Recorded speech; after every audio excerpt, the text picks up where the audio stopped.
For 30 years, I've been a licensed real estate broker, working with families, farmers, small businesses, all across mid-Michigan, not just locally. It's something we do. We go where people need the help. I've sat at kitchen tables with first-time home buyers. I've worked with multi-generational families. I've helped retirees figure out a strategy to downsize, to move on with their lives.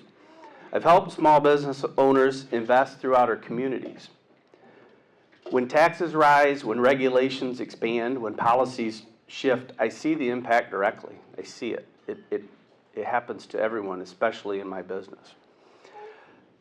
But before any title or public office, first I'm a husband, I'm a father, and now I'm a grandfather. My wife, Jenny's been my partner through every chapter of this journey. She's supported my business, my community involvement, my crazy ideas, and now this campaign. So thank you for that. We've raised our sons, Brady and Carson, here. Brady and his wife, Peyton, have blessed us with our grandson, Brayton. He's crawling on the floor right now. They represent that next generation of young adults deciding where they want to build their lives. Like so many families in this district, we want opportunities here, not somewhere else. If you've ever been to my home or my office, of course you know my dog Lucy, who probably believes she runs the household, but where I'm going with that is, but even in the quiet moments at home, you're reminded what matters the most: family, stability, and the kind of community that you want for your children and your grandchildren to grow up in. So that's what this campaign is about.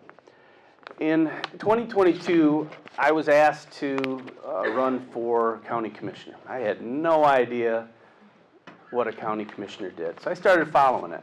And I thought, I might be able to make a difference, and I think I can help.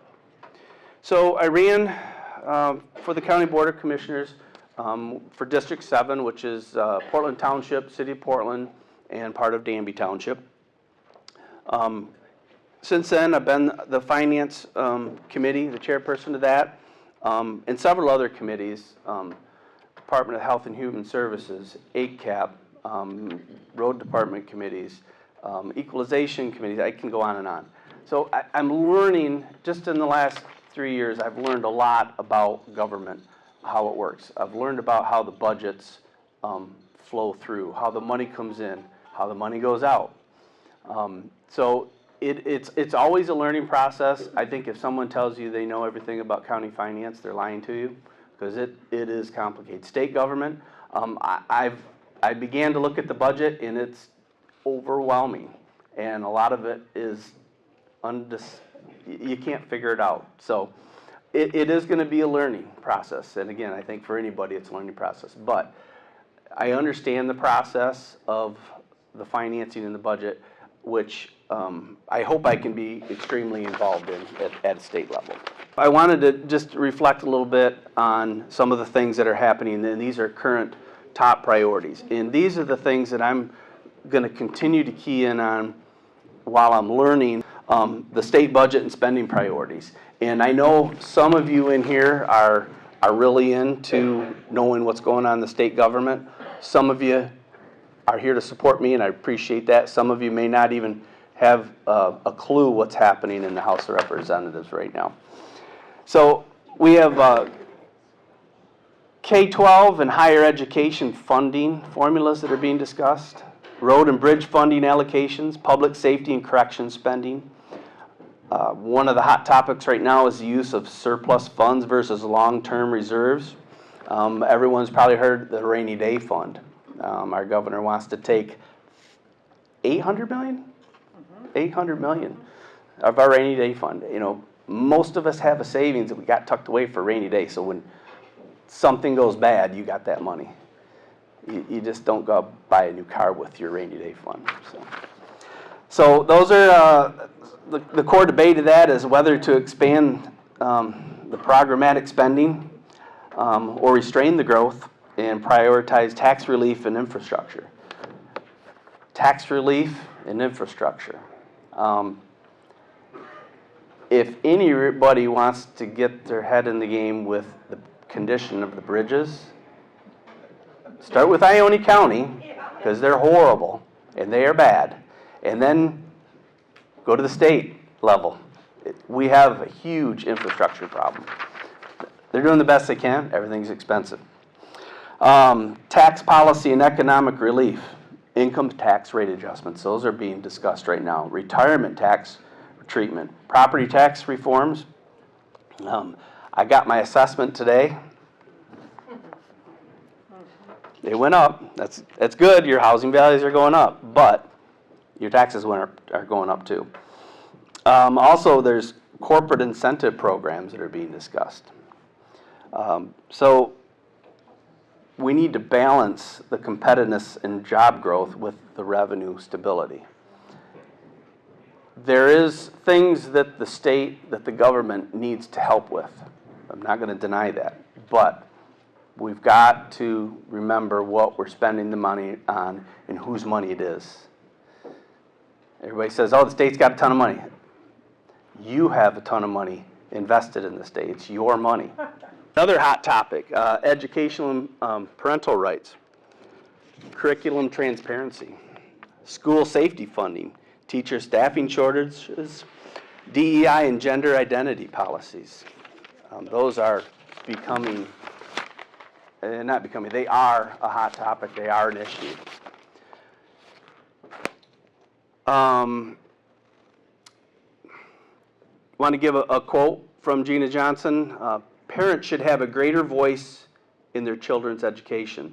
We must ensure schools focus on academics, keep politics out of the classroom. Whose energy bills have gone up this year? Electric and gas. Through the roof. It's unreal. So those are also active topics at the House right now. Renewable energy mandates. The mandates that have been put through to require wind and solar, are they worth it?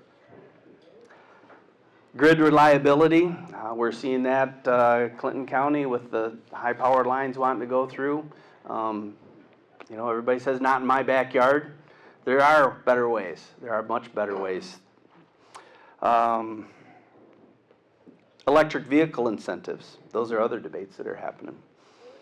In regards to public safety and criminal justice, there's discussion of the law enforcement funding, gun legislation, huge topic. The red flag laws, your pistol's locked up and somebody busts in your door. You can say, hey, wait, let me unlock my safe. Sentencing reforms, another issue. Juvenile justice policy. So we're trying to balance civil liberties with crime prevention and officer support.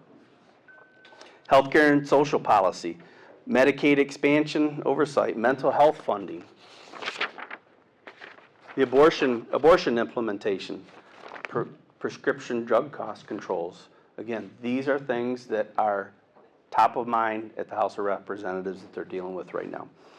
Labor and business regulation, of course, minimum wage adjustments. That affects all of us. Paid leave requirements, the right to work repeal impacts, independent contractor classifications. Those are other things. The independent contractor classifications are huge in the real estate industry. Every realtor is an independent contractor. If those change and you have your realtor says, I got to get paid by the hour now, it's not going to work. It just is not going to work. Next on their topic, election law and government transparency, absentee ballot procedures. Right now, the election law and the transparency for this election is huge.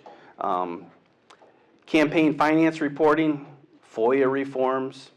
I can tell you at the county level, the money that is spent on FOIA requests, Freedom of Information Act, is unreal. I can't imagine what it is at the state level. Election security funding. So that is up for debate as well. Voter access and election integrity safeguards.